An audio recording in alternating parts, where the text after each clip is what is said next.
Chapter 1. This is a joke, right? Christian Ford looked at his lawyer and best friend, Travis Jones, in disbelief. Now he understood why Travis had insisted that he come by his office for an official reading of his grandfather's will.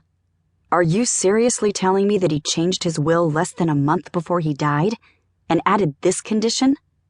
I'd love to tell you I'm kidding, but your grandfather was very clear about what he wanted, Travis added.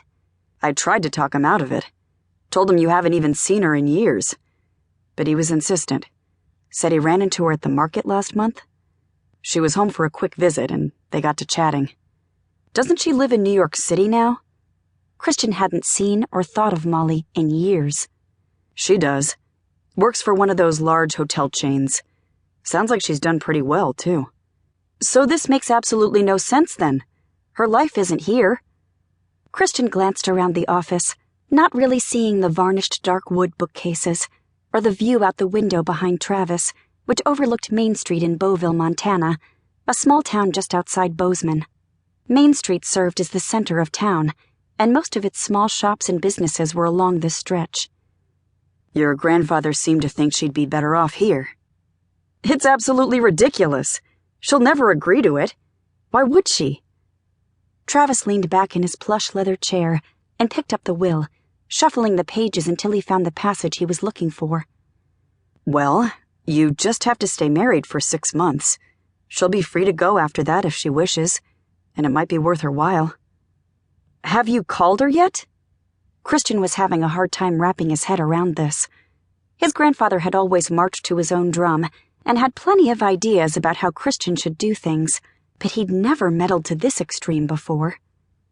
I spoke with her briefly yesterday.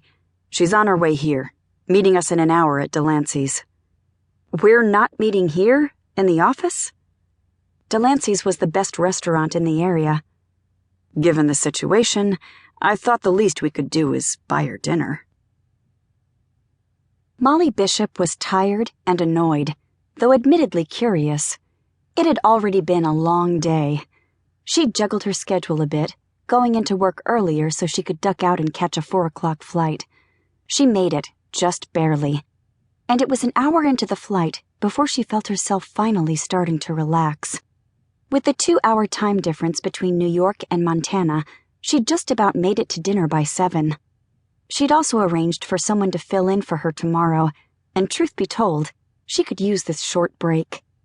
Molly loved her job as assistant general manager at the Clarendon Hotel in Manhattan. But on a good day, it was stressful. And lately, there had been more fires than usual that had needed to be put out. The hotel was an impressive one, but it was old and badly in need of renovating. In the past few months, that had become painfully evident, as one major breakdown after another had needed attending to. The water heater had burst in the basement, creating a huge mess. 2 stoves in the kitchen had stopped working in the same week, and most damning of all, a famous reviewer had described the Clarendon online as old and drab, like a beautiful woman who was unfortunately showing her age.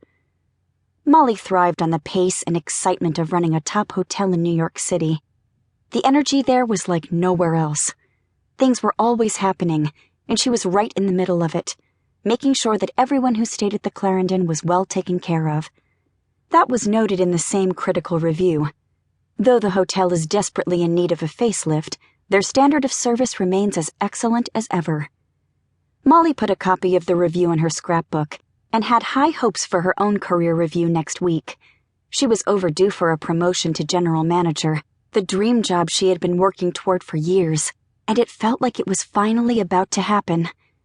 Obviously, it couldn't take place unless there was an opening for her to move into, but the current GM had been with the organization for 7 years, a long time in the hotel world, and Molly hadn't been able to help but notice that Paul had recently been in several hush-hush meetings with the hotel's owners. Change was definitely in the air.